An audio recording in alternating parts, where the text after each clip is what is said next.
I'm Tim. Welcome to Watch You Want, and thanks for logging on. Well, Monday is Mailbag, and Mailbag is your show. And to help me answer your questions, I'm joined by Jason Mane. Now, Jason, of course, made the trip from Miami up to Philadelphia with us. We're both getting basically familiar with our new home, but one thing that hasn't changed is that Jason is an absolute watch authority, and he's got a little bit of a hardware surprise for us tonight. Let's do wrist checks real quick. Sure. Jason, fire up. My newest watch is a PAM 510, and it's on its 5th strap so far. So this is a blue alligator Panerai with the OEM Panerai deployment buckle. Now, I think we've had this watch on the show before, but different shoes. Yeah, it was on a green horse camel strap last time, I think. Now, what else do you have for us? Because you brought something else. Yeah, so we were talking before the show, and just by a byproduct, I carry, a knife every day. And so this is a David Mosier custom. This is his hybrid moments model. So this is a true one-off. There's only one of these in existence. And different materials. This is full carbon fiber, titanium 6L4V. The cool thing is, Jason knows knives so well, he's actually like texting the maker of this knife before the show. So super cool, definitely neat. A sharp looking watch and, well, a very sharp implement. Here's my own watch for the night. This is my Jaeger-LeCoultre Amvox 2. It's a vertical trigger chronograph. It's one of my favorites. This watch is in titanium, and I'm wearing it specifically because we have a user question about titanium tonight. All right. As we move into the night's program, I want to remind you that the hardware store is open 24 hours a day on Watch You Want Watch Reviews. It's my channel where you can get the quick 5 to 7 minute hits, showcases of watches in my old-fashioned talking hand style. And if you want to watch Watch You Want Watch Reviews on your own phone, you want to get our Govberg Watchbox app. This is something really cool that I've been using quite a good deal because I actually use its inventory finder features to search for a minute repeater reverso that I'm looking for. But it's also got my video, it's got all the watch blogs and news sites that you love to read, and you can get curated content so you only see what you like. Plus, Jason, it can store your whole watch collection, appraise each individual piece, plus the collection as a whole. Yeah, that's the coolest part to me. I mean, is you get to relive collecting all your watches by entering them all into the app. So it's like you find watches that you forgot you owned. Yeah, so, and not only that, but you can keep a lookout for watches that are of interest, and you can follow the price in real time of watches that you don't own because it pulls data from the entire internet. So definitely check out our website, govbergwatches.com, and download the Govberg Watchbox app. Okay, Jason, let's play this or that. Affordable pilot's watches. So we've got 3 choices. I know you've got experience with all of these. Let's start with IWC's pilot's watch, Mark 18 Top Gun Miramar. This is the 343702. This is a watch that's about $5,450, $5,500. We also have the Breitling Navitimer Heritage. This is a watch that, depending on whether you go calfskin or strap, there's also a gator between them. It could be like $5,700, $5,800, up to like $7,100. Right. And then finally, the Bremont Boeing Model 1 Titanium GMT. This is a watch on a strap, 2 accessory straps with it. $5,800, about $5,850. Which of these would you pick for yourself and why? So, all 3? No. If it's gonna be one, and it's the Navitimer, I think, would be the choice for me. So it's, for me, the quintessential pilot watch. You talk pilot watch, okay. Navitimer comes up. The IWC's gorgeous.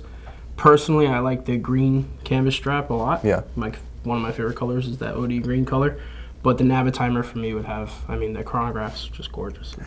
Yeah, and the Heritage at 42 millimeters in stainless steel, you're talking a watch between $5,000 and $7,000 if you get it on a full bracelet. The price is right, the history is real and legitimate. Like, this is not something, there have been a lot of Breitling marketing campaigns over the last 15 years, a lot of ambassadorships that didn't feel right, and co-branding that just didn't suit the brand. This is about as true as you can get to the soul of Breitling. Sure. So is that your pick as well? No, I mean, I'm not necessarily going to go with that. I'm going to be a little bit audacious. I'm going to go with the Bremont Boeing Model 1. I'm going with the Model 1 TI-GMT. This is a watch that comes with a unique sort of synthetic strap that's made of the same material that Boeing uses for seat belts. Right. But it's also got a rubber strap. And you get the two straps on a GMT watch with a grade 5 titanium case that, yes, at face value, this is a watch that's 43 millimeters, but because of the unique kind of arced lugs of Bremont, it doesn't wear 43. It wears like 41. It's light. It's very scratch resistant. It's a useful complication. I'm never going to use a chronograph. Like, I'll be honest, I own a chronograph here. I own my Duomet. I very rarely use the function. With a second time zone and a rotating bezel, I find a way to use that just about every day in the course of business. And if you travel, it's fantastic. Yeah, I mean, you can't go wrong with any of the three picks, but... I also like the fact that the Bremont is almost indestructible. Between the grade 5 tie, 100-meter water resistant, not a given on a pilot's watch. The Breitling, for instance, it's 3 ATM and the IWC is 6 ATM. The Bremont is a legitimately swimmable watch at 100 meters. It's not a dive watch, but it's very rugged in the water. And it has an interesting combination of shock absorbers on the case back that hold the movement in place. So I'm not going to say you can go out and play golf with it, but this is going to be one of the absolute toughest watches you can buy between the ETA base caliber and the shock absorbers. So that's the one I would pick for myself. Now I'm going to go buy a Bremont. Well, you sold me. You're the salesman. No, you sold me. I'm just the super fan. Okay, so here's a question coming from Eric Cecil. He's saying, Tim, what are your thoughts on the vintage is better? They don't make them like they used to, stance-on watches. Let me give my take real quick, and then I definitely want to get Jason's take. My take is, yeah, they don't make them like they used to, and thank God for that. Between watches that don't hold up in terms of water resistance, steels that rust, anyone got Stay Bright steel from the late 30s, early 40s? Trust me, it's a good thing that they don't make them like they used to. Dials that tarnish, hands that tarnish, cases that degrade. I'm really glad that chrome-plated brass watches are no longer a thing in any form, and I don't miss pin lever movements. I'm absolutely glad they don't make them like they used to. The watches sold today are qualitatively the best ever made. Are they the most romantic? Are they necessarily the best investment? Are they the watch snob's choice? Probably not, but if you want quality, the best is made now. These are the good old days. So I would be of a similar opinion. There are some pieces where vintage really pays off, but that market is so narrow that unless you're just going to chase that certain Calatrava or that certain vintage Rolex, same thing, you can apply that to sports cars, you can apply it to any modern machining. Technology is always advancing. You're not going to find something more sound than what's out there right now, but there is this very, very small market that usually trades only between collectors, not so much on the secondary retail for vintage. And it's kind of cool and nichey, but it's not really my cup of tea. Yeah, there are two levels of vintage. There's vintage as a surrogate for real estate during the 2000s, bonds during the 80s. There's vintage where money has become the sole focus, and then there's vintage which is more of a watch nerdy type thing. Like, I'm really happy to say, we were talking about Breitling and the soul of Breitling being the Navitimer. You can still buy some of the rarest and earliest Breitling reference 806 AOPA Navitimers for very fair rates, and that's a great case of a watch that is worth the historical hype and lives up to the legend, that has a nice case size at about 40 millimeters, a serviceable movement. It's generally the Venus 178. You can still buy them at reasonable prices. That's great. Just don't expect that watch to be exceptionally durable, exceptionally versatile, and frankly, in terms of the way you have to treat it, it's like driving a vintage Ferrari. It's still thrilling and soulful, but its dynamic limits in practice are going to be a lot lower than, for instance, any modern Corvette or 911. But let's talk about a case when the soul and the authenticity of vintage is to your advantage. When is it right to buy vintage? When is it a smart buy or the right buy for the person? So a lot of what I deal with when it comes to vintage are people looking for stuff that's like from their birth year, or they're looking for that watch that their father had. They remember him wearing it, or their grandfather. So anytime that there's a sentimental draw to a vintage piece, you know, vintage is very emotional. Like when you think about a vintage piece, you think about like its life, what that watch has been through. So if you have a sentimental attachment to something, then finding it vintage is really cool. I don't know that I would go, you know, everybody thinks that vintage Calatrava is really cool, let me go buy one. But if my grandfather had one and it was long lost and I really wanted to, you know, reproduce that feeling of remembering him wearing it, that makes sense. Yeah, ultimately vintage is at its best when it's not overwhelmed by historical hype and price inflation, but when it has a real emotional connection with the user.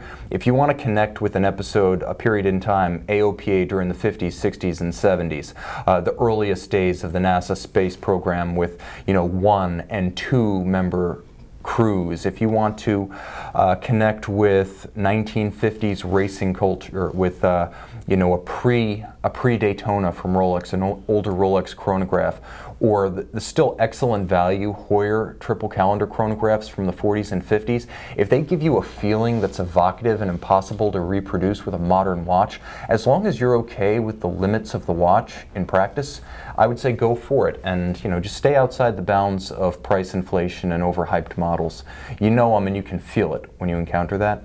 So definitely, vintage offers something that modern watches don't, but it's not durability, usability, or quality. It's like owning a boat. There's going to be some great days and there's going to be some really bad days. Yeah, and owning a modern watch is like owning a new island packet off the line. Right. Whereas owning a vintage watch is going to be like owning a really old like wooden Hinckley or something. Like you're going to have issues. It's going to be like a lifestyle, not a possession. Exactly. Just make sure it's not your only watch. Exactly. Good point. Okay, so comment coming in from Edward. Edward saying he loves the Amvox. He's an Aston Martin fan. Let me show the Amvox one more time for you who weren't with us when we started. This is my Amvox 2 chronograph. It's actually it's a triggerless chronograph. And the idea is that you can fat finger it when you're wearing a racing glove, whether you're a fan at trackside or a member of the crew. It's a different way of interacting with a chronograph, and to me, the fact that JLC was able to do this in a watch priced under $16,000 was pretty impressive. If it said Richard Mille on the dial, it would be a racing machine for your wrist, as they say, and it would be priced in the 6 figures. This is a great example of what JLC does best. Respect for history, but above all, innovation. Okay, so let's roll through our first of the night's questions. This is from Dr. Jamal. He reaches out regularly from South Africa, so I don't know if he's able to join us live. But he said he bought a Breitling Aerospace on my recommendation. You're the man. The model is a Breitling Aerospace E79 362, so 43 millimeters in titanium. He wants to know, what is the suitability as titanium as a material for everyday use? Please address scratch resistance, bump resistance, softness or hardness compared to steel, ease of refinishing, etc. Okay, so here's the thing. Breitling uses grade 2 titanium on its watches. That's not quite as hard as the JLC stuff. Grade 5, also known as 6.4, is exceptionally hard, to the point where it exceeds the surface hardness of steel. It'll hold a brushed or polished finish very well. In practice, the actual difference between grade 2 titanium and standard 316L steel is very minimal. Grade 2 is typically like 145 Vickers. Steel is about 150 to 152. It's a very small variance. So yes, the steel's harder, but not much. The difference is titanium's going to be a lot lighter. It's going to be hypoallergenic, so if you've got a nickel allergy and you don't like, for instance, like Rolex 904L steel, it's got a lot of nickel in it. Titanium is a great option, and there are some who have such a nickel allergy that they can't even wear a standard stainless alloy. So it's got that going for it. It's going to be about as resistant as steel in practice. In terms of refinishing, it does require a bit more skill, but we're not talking platinum, we're not talking tantalum. It's not, unless it's coated with some sort of anodizing or DLC, it's not excessive for a skilled refinisher. What's your experience been, Jason? Because you bought a lot of pre-owned with Tornell. I like titanium. You know, it's a lifestyle type watch. It's going to be comfortable to wear every day. It's relatively easy. Realistically, in practice, if you're wearing a stainless steel or a titanium watch every day, unless you're, you know, mountain climbing or something that's really rigorous, you're really not going to put a major discernible difference of wear on the watch. In my experience, titanium, while you want to be able to polish it from someone that does it pretty well, it does refinish really nicely. Yes. It's very neutral in color, so a lot of guys that don't like stainless steel that's kind of shiny, titanium's nice and matte, so it, you know, it has a different look on the wrist. But it's easy to wear. It's just a nice material. Yeah, I think it's a great option as an alternative to ceramic, because a lot of people like the lightness of ceramic. They do not like it when a case fractures, and I understand that. With titanium, you've got the resilience of a metal. It's got malleability to it. It's not going to fracture. I will say the grade 5 stuff is a lot more resistant than steel. Jaeger-LeCoultre grade 5 watches have impressed me consistently. In the few applications where they've used a polished case, I've seen them 5, 10, 12 years later unrefinished, and they still look fantastic. I think TI is great across the board, but grade 2 is going to be as good as most steel in practice, just lighter to wear and hypoallergenic. Okay, so a question coming through. Jason, you were at Tourneau when the Jaeger-LeCoultre tribute to Geophysic came out. We have a question coming through about what we think about the investment potential of that watch. I know I've got, this is from Adam J. Odell. What do you think of the investment potential of the steel and gold versions? It's hard to say on any one model. There's definitely going to be a cost to own the watch.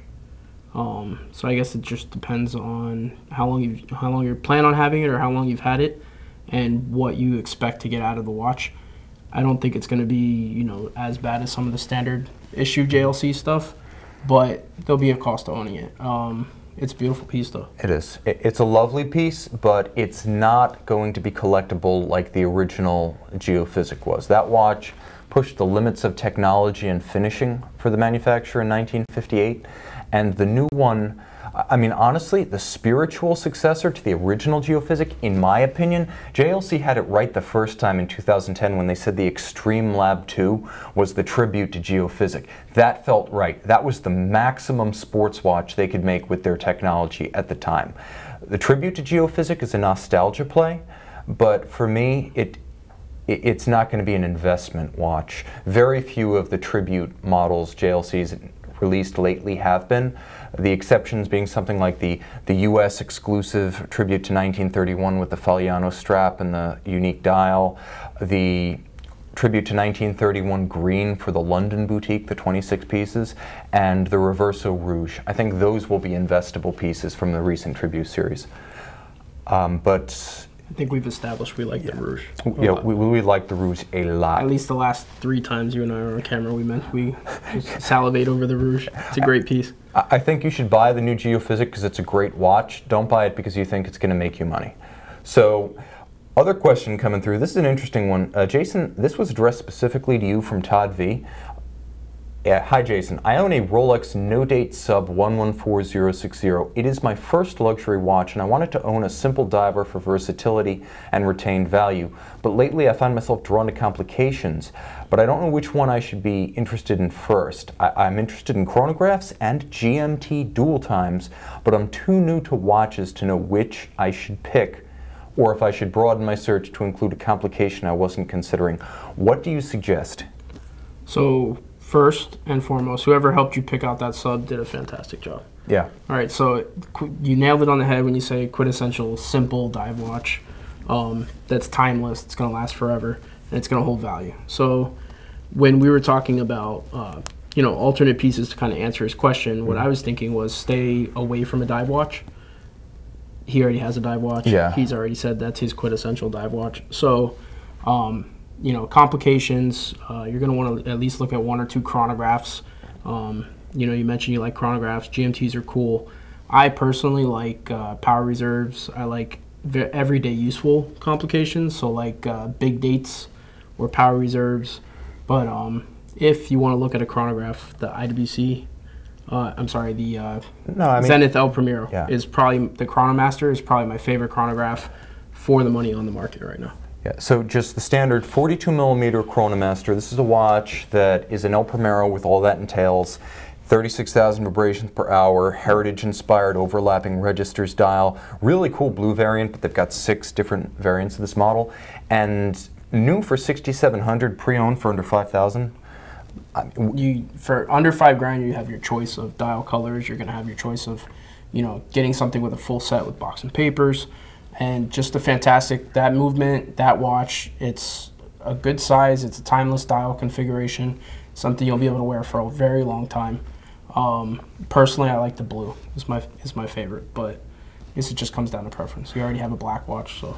Yeah, this is a great answer because, you know, it might be tempting to go with something like, you know, an Omega Seamaster chronograph of some description, or a Breitling Super Ocean chronograph or Super Ocean Heritage chronograph, but you've got the dive watch. You've got arguably the dive watch, like the purest sub, and the sub is the dive watch of dive watches for most. So you did well there. Consider something like a Zenith El Primero, smaller brand, still a great name, serviceable forever, and you know, Jason's choice is an awesome one, but you've got some other choices, different complications and different styles. Yeah, so then I wanted to go the other way with it. I was thinking if you want to do something with complication, and we're staying away from dive watches entirely, maybe we want to go a little bit dressier. Yeah. So JLC, Master Calendar.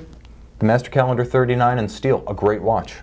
Beautiful dial, great configuration. The dial is really nicely laid out on that watch. It doesn't feel too busy for a complication watch, a calendar watch.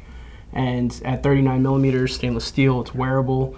Even by today's standards, if you put it under a cuff, it's going to fit really nicely. So I thought that'd be a nice dress option. And the other thing is the aperture calendars with the radial date are just easier to read. Like, I love perpetual calendars, but the problem is most of them feature almost incomprehensible radial month, radial day, radial date.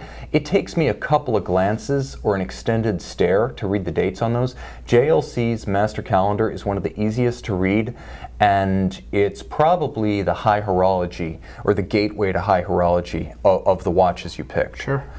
But you had one more, and this is a different kind of tool watch. So I kind of wanted to hit all the quadrants here. And so IWC Pilot.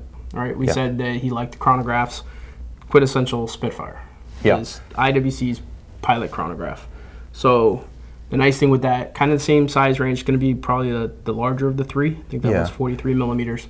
But also on a full bracelet, that's a real value proposition to get a full bracelet for under $6,000. So yeah, buy it on the bracelet, buy a leather strap later, have the idea of being able to switch it out and play with the watch, which is, you know, always fun. But you know, now you have an option for specific. You have your quintessential diver. Now you have an option to go either extreme dress, everyday chronograph, or pilot. So, and I would, if I could, I would just say that one of the hidden attractions of this pilot's watch is that it's also a day date. You will use that complication every day. That's true. Yeah.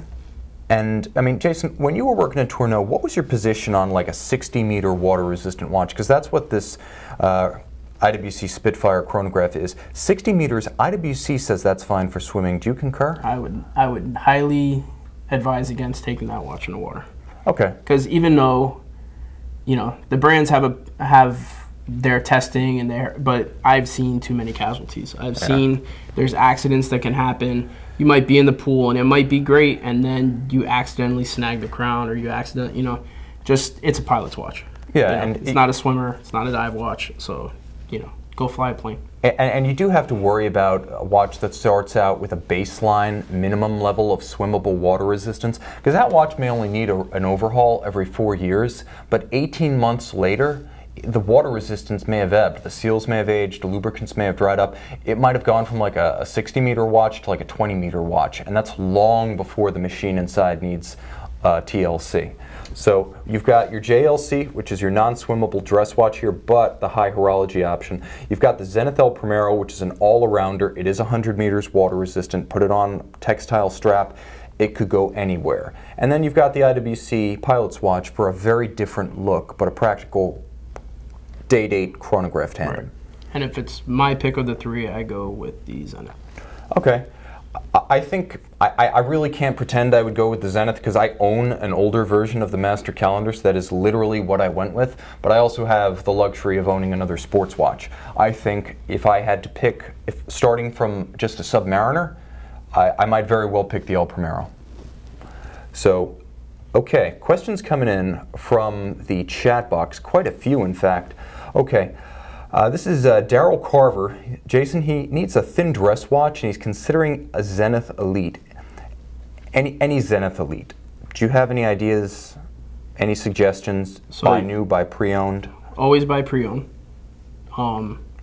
There is a Zenith Elite with the Captain movement in it that has a brown smoke dial. Okay. That might not look like much on paper or on the internet, but when you put eyes on it in the right lighting, it's gorgeous. The dial jumps off the watch. It's like a graduation gradient brown smoke dial. It's sub-second Captain movement.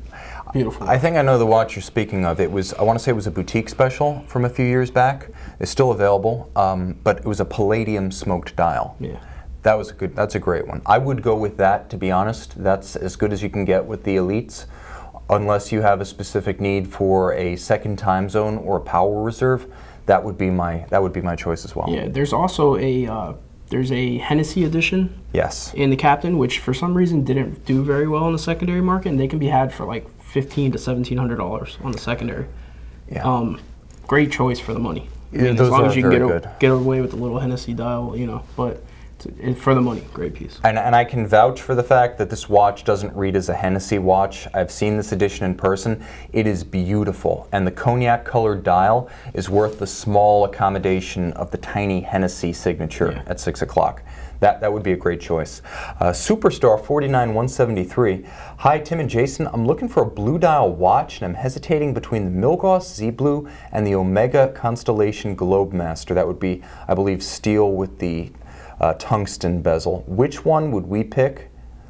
By the way, he says the Govberg app is great, a must-have. Thank you, Superstar. Spread the word. So what do you think, Constellation Globemaster or Milgauss Z Blue? Two very different blues. Very different watches in general. I'd probably go Milgauss, just when you think, you know, retention, value retention, overall what you're going to pay to own that watch for a certain period of time. I think the Rolex will pay you back better, but I think here's the thing. You have to have a little bit of a raffish flair to you to wear the Z Blue all the time. You know I would, but then again, I wear bright green glasses on my head. So you have to have a personal style that fits with the Milgauss, because the watch has to be worn with a wry smile. Whereas the Constellation with its dark blue metallic dial is a much more conventional blue. It's a blue that's more in tune with the voguish blue that's moving through the industry right now. I see the Z Blue as kind of a moment in time and a breed apart, whereas I see the Constellation as part of the great blue class of 2014 to 17. So I can't say for a fact that the Omega won't look dated in a few years, but I can definitely tell you that the Z Blue is so different, it'll never look like anything else. It would also be my pick from among contemporary Rolex. Valid argument, I guess. Now, here's the question. Versus a standard GV Milgauss, would you say that the Z Blue is going to hold its value better or worse? I don't know. You know, right now, it's hard to say. I would say it probably, from what I know, what the industry, it's going to hold a little bit better, because I feel like in the next couple of years, it might not hold so well, and then 5 years from now, everybody will want it. It's kind of the cycle with Rolex. But I guess it just depends on, you know, I like the piece a lot. And if it's me, I'd probably go with that. Yeah, it's interesting because ultimately the Z Blue is so unique, it's hard to directly compare it to anything else. I would say if you want a sports watch, go with the Rolex. If you want a dress watch, go with the Omega. And if you're agnostic on the two, I would say the Rolex is always going to be the better store of value. But really, the Rolex, this is one of the rare cases where the Rolex has more personality than the Omega. So I would definitely say that, and that would be the decision point for me. Okay, so we also have a question that came in from Stephen K, and we independently responded to Stephen. He had a question about RGM. So Stephen K asks, Tim and Jason, I've written you in the past and want to get your opinion on this RGM watch. The watch, guys, for you following along, is the 801 COE, the Corps of Engineers enamel dial with the manual wind 801 in-house movement. He says it lists for $9,700 on Roland Murphy's website. Roland Murphy is Roland G. Murphy. He's RGM. It comes with an enamel dial and the movement that they build at RGM. When I first saw the RGM caliber, it reminded me of a Unitas, but I am not sure. Okay, so is this a watch, if I buy new and try to sell at some point, I will take a bath? As my sense is, it'll fit 4,700 to 5,300 used. Jason, first that question. Yes. Yeah. Yes and yes. It won't be horrible, but you're gonna feel it. Okay. So here's how I approach it. Now I think, okay, let me just address his other questions. But he's saying right now I own a couple of Tudors along with a Rolex Sea Dweller 43. Got on that boat pretty quick, and a Submariner in blue, two-tone, that I could sell on my own to finance this one. What are your thoughts on this watch as well as RGM in general? The price at $9,700 seems high to me, but maybe the hand-rendered aspects make it worthwhile. Okay, and I also wonder what happens to these watches when Roland, ultimately passes on. Well, fortunately, he's not very old, so that won't be for a while. So let me answer some of these questions. The watch, again, this is the 801 Corps of Engineers enamel dial. This is a watch that uses RGM's 2008 to present 19 jewel, 18,000 vibration per hour caliber 801. Here is the fact. It is based, at least in terms of the train wheels, the drivetrain, and the architecture of the escapement, it is very much derived from Unitas. Now, let me be totally honest. Yes, it's a Unitas 6497 in layout, but the movements aren't identical, in particular the location of the barrel, the crown wheel, the shapes of the bridges, the decoration. There's a big difference between some sort of Unitas, a Bausch, and the 801. And the value that Roland adds is in the original engineering and the finishing, which in my opinion makes this entirely his own. First, it's not easy to simply reproduce something that's made in Switzerland. People give Nomos huge credit for their swing system, which is impressive not because it's unlike any other escapement or any other assortment ever created, but because they managed to recreate something that's like Swatch quality in-house. It's not the originality, it's the feat of engineering, machining, and micrometric precision and quality control. And that is what Roland is doing in Pennsylvania with his 801. Now here's the other thing. The decoration and the elaboration on the movement makes it very unique.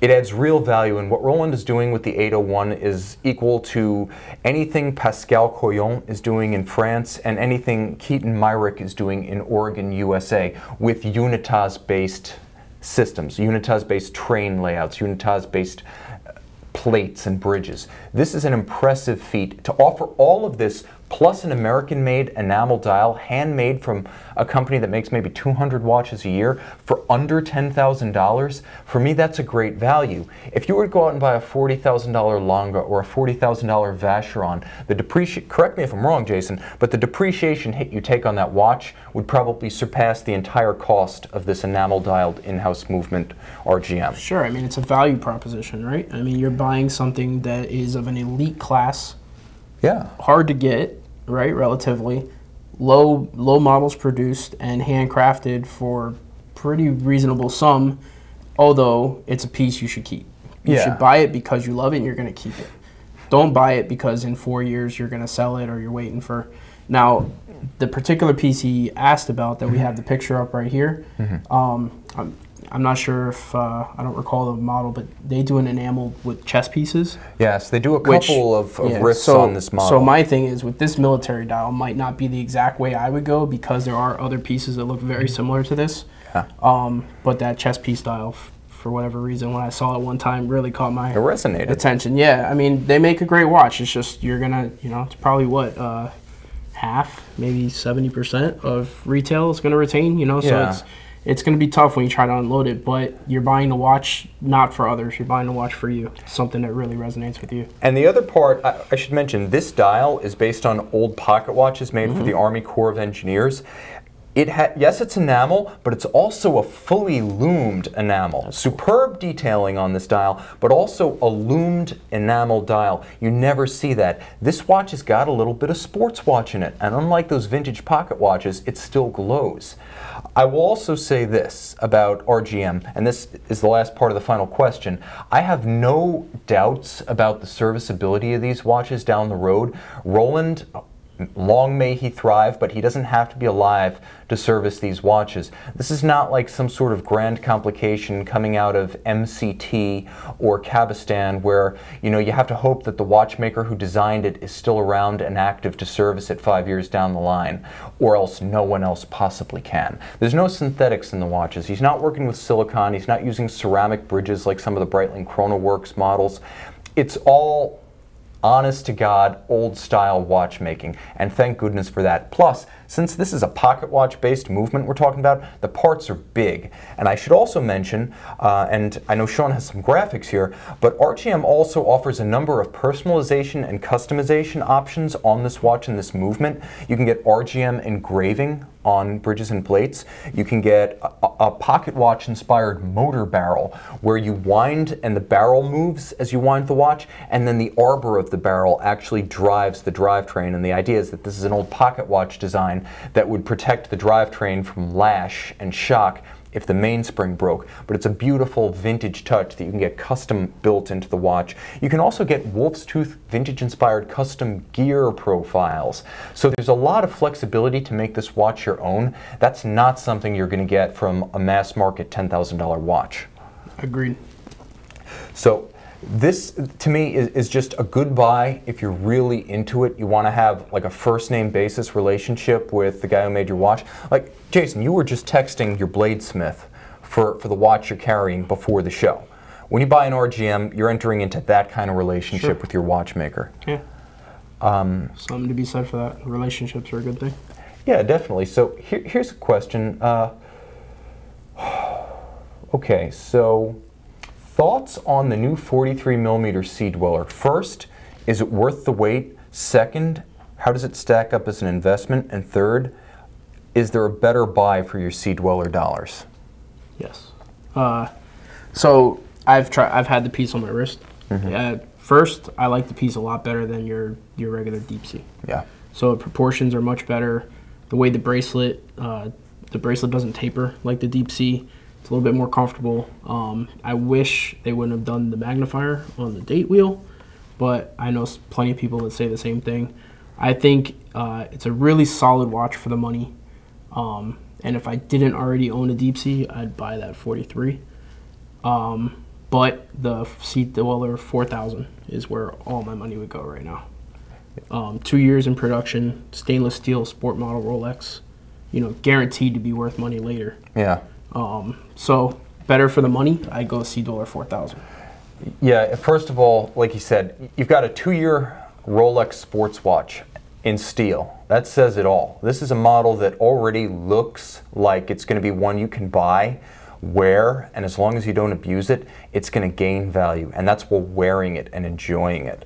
So I would say the 43 is the one you purchase if you have a bigger wrist, you prefer bigger watches, you like the splash of red on the dial more, you want a somewhat more sophisticated movement, not much more, but somewhat, and you feel that for sentimental reasons, you know, the red Sea Dweller, the 50th anniversary piece, that's the one you want on your wrist. Other questions coming in from our live chat. Actually, this is a question that came in from Steve E. Steve E just had ankle surgery, and okay, so he's laid up and he figures he can get books on Amazon rather quick. He likes what we've said in the past about learning about watches, and he wants our guidance on what to read. Well, when I was involved with IW Magazine, I actually had a writer's roundtable feature on watch books we love. My recommendations were The Watch Repairer's Manual by Henry B. Fried, which is a very step-by-step how-to that will take you through how to work on basic watches, and in the process, and it's very student-friendly, it'll teach you how watches work. But also, if you want to get the book that's used by the AWCI and the WOSTEP to train inductees, you want to get Theory of Horology. This is a great book because it has history that'll take you from the first pocket watches to the wristwatch through the lives of the great masters and their innovations, but it also has fundamentals and theory on how wristwatches work. So regardless of what level you want to learn at, it's appropriate to that level, from pure entertainment and history to very nitty-gritty on how to calculate the appropriate size of a Breguet overcoil for a given balance. But other suggestions came from Mike Thompson, who's still with IW and is a great authority in luxury watches, but he suggested Drive Time, a book about watches inspired by automobiles and automobile partnerships, and this was by Aaron Sigmund and Jay Leno, and it's a book that is essentially a nice blend of watches and wheels, if you're into that. Finally, Nancy Olson, another redoubtable writer in the watch space, also an authority on pens, suggested Breguet, Watchmaking Since 1775. This is a great book, actually written by one of the scions of the Breguet family, Emmanuel Breguet, who is actually attached to the brand today, and he's in charge of history and heritage. He did a great job with this and made it really engaging, a narrative that you can read as a story and absorb on that level. You'll also learn a lot about modern watchmaking because, as they say, before anyone did anything, Breguet did everything. And then finally, she recommended that you consider the 12 Faces of Time, Horological Virtuosos by Elizabeth Dorr. Elizabeth Dorr also writes Quill and Pad. She's a Germany-based watch writer who's a real veteran of the circuit and profiles a number of masters from Switzerland to Japan. But Jason, what magazines do you recommend to Steve as he's laid up? Does he have the internet? We're going to assume he's got the internet because he emailed me the question. You know what's really weird is, like, I remember, 10 plus years ago when I was first getting into watches, I read a lot of books. Yeah. Like a lot of product catalog, like very nice history of brand books. I really haven't picked up a watch book in a long time. And I think it's mostly just because of how efficient it is to find information online. Yeah. You know, I read a lot of blogs, I read a lot of website stuff, a lot of the forums. There's a wealth of knowledge on the forums. I guess, it depends if you really just want to flip through paper or what you want to do. But sometimes you can get a lot of great exclusive content by subscribing to a magazine and then just going through their website. I mean, we both love Revolution, right? Right, yeah, I mean, that's the Bible book, right? It's the only watch magazine that's still cool. So to that list of texts, add Revolution magazine, get a subscription, keep the back issues, it's worth it. All right. Guys, thanks so much. Honestly, this is going to be our sign-off because I gotta hear your opinion on these watches. Because Sequan, he's a friend of the house. He's still in Florida. CQ, how are you? He actually moved up to Orlando, and he's recommending Elaine Silberstein's Fun to Collect and a Great Value. Where do they sit in the universe of pre-owned watches, and what do you think of them? Who? Elaine Silberstein, man. Crazy watches. Exactly. Jason's response, I think, is going to be 90% of watch collectors. Who? If you're into a guy who has a cartoon mustache and a watch design ethic to match, I'm talking tourbillons with smiley faces on them, love of primary colors, and some of the best value you'll get on complications, including métier d'art and enameling, Elaine Silberstein, architect and horloger. Fun to collect. Someday, when people respect postmodernism and horology, I think they'll be collectible. Until then, enjoy them for what they are. But, okay, this Michael Alfarella, he has been asking again and again, and I would be remiss not to honor this question. What do we think of JLC's Master Geographic and Master Perpetuals, both in steel? What do we like? Which one would you go for if you were going to buy just one JLC complication? Geographic would be my first choice. I guess just a little bit more versatile. Perpetual calendars are cool, but they can be kind of a pain to set and own and wear and enjoy. But Geographic would probably be where my money would land. Yeah. Good question, though. I mean, I would go with the Master Geo too because I love dual times, they're useful. And also the Geographic is a great way to have like a world time watch without like turning 360 degrees on your wrist trying to figure out what hour it is. It's like the best between, it's a blend of like a dual time and a world time that does the math for you. So yeah, we're unanimous. We love the Master Geographic. Michael, thank you so much for the question, and thank you guys for joining us. I really appreciate this tonight. I'm Tim, he's Jason. They're the three amigos, down to 2 tonight, and thanks for logging on.